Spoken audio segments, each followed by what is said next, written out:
Umar ibn al-Khattab has a very interesting story, because when he came to Jerusalem, there was no bloodshed, there was no fighting.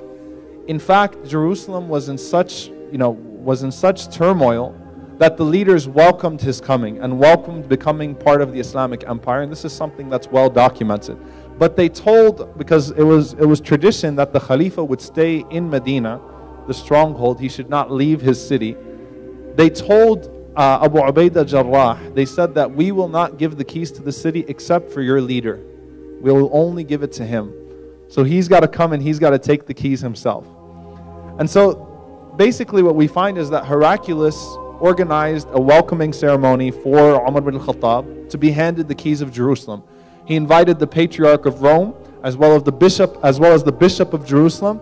In fact, leaders from the Jewish community were there, ambassadors from all over the world were there, and he spread out for Umar bin al-Khattab a red carpet that spanned over 2 kilometers long. So it was a long red carpet. You can imagine.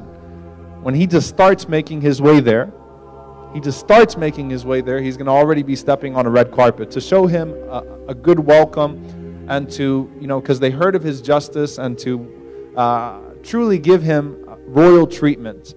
And also beforehand, they also invited for the 2 leading Muslim generals, Abu Ubaidah al-Jarrah and Amr ibn al-As radiyallahu ta'ala anhu, to be in attendance when Umar ibn al-Khattab comes. So back then you didn't have first class, seating or anything like that, but I'm sure they sent them some first class horses or first class camels. They took care of them. They furnished their stay in Jerusalem. They even provided them garments. So there was a special type of garment that you needed to wear at this historic ceremony of handing the keys of Jerusalem over to Umar ibn al-Khattab. Now Umar ibn al-Khattab, if you read about him, and by the way, he's the 52nd most influential man in world history according to Michael Hartman. That's the book of the 100 most influential people in the world. A man of justice, a man for whom you have actually a statement in the United Nations Charter. There's actually a statement in the UN Charter from Umar ibn al-Khattab. How can you enslave a man who was born free? That he was the first one to say that. So he's a man whose justice is well known, who history has been kind to. And Umar ibn al-Khattab was a person of much simplicity.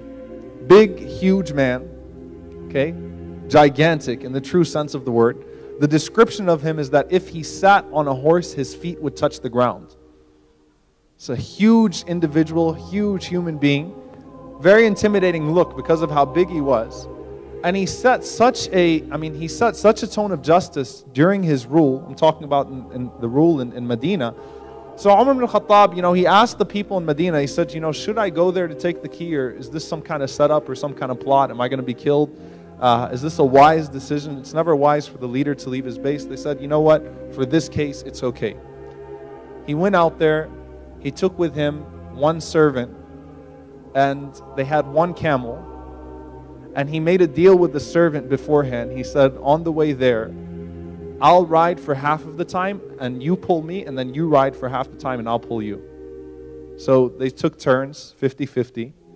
And then Umar ibn al-Khattab, as they were approaching Jerusalem, the servant was on the camel, and he was the one pulling the camel.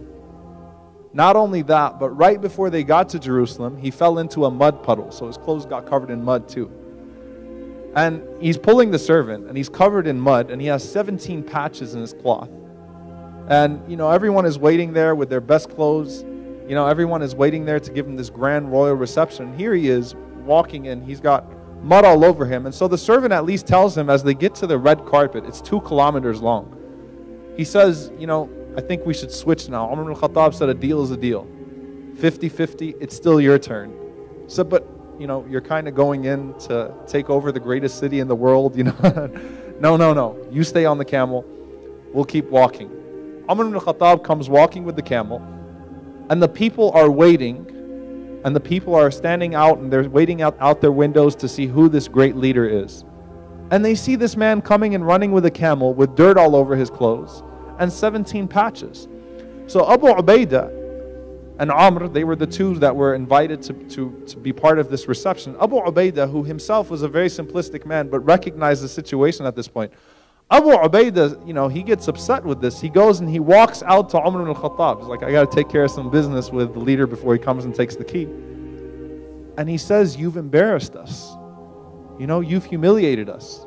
These people are all dressed nice. We want to, you've got to show that you're a strong leader. You've got to show your best clothes and things of that. You've embarrassed us. And Umar ibn al-Khattab, he became upset.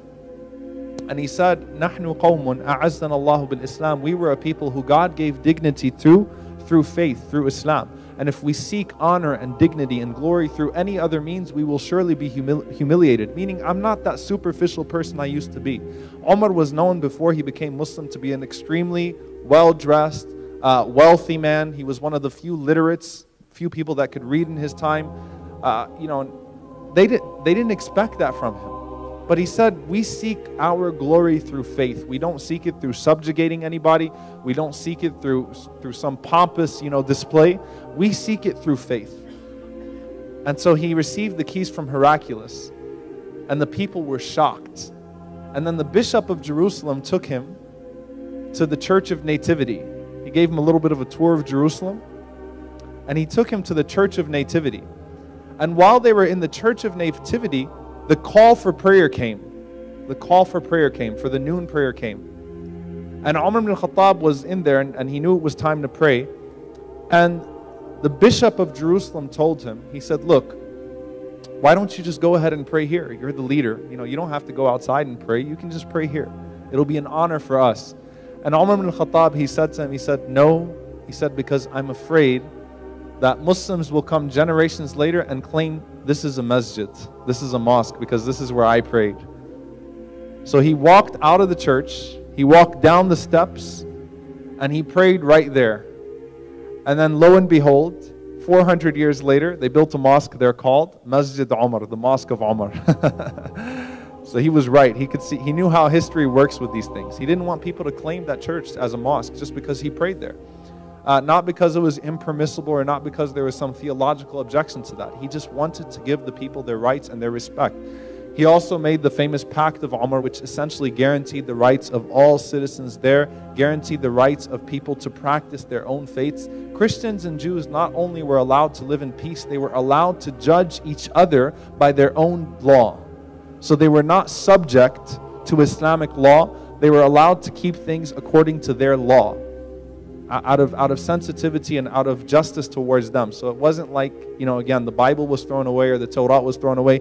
In fact, if a situation came to Umar in regards to a public act of lewdness or disobedience from a Christian or a Jew, he would consult the rabbis or the priests, and he would ask them if this was something that was allowed in their faith or not.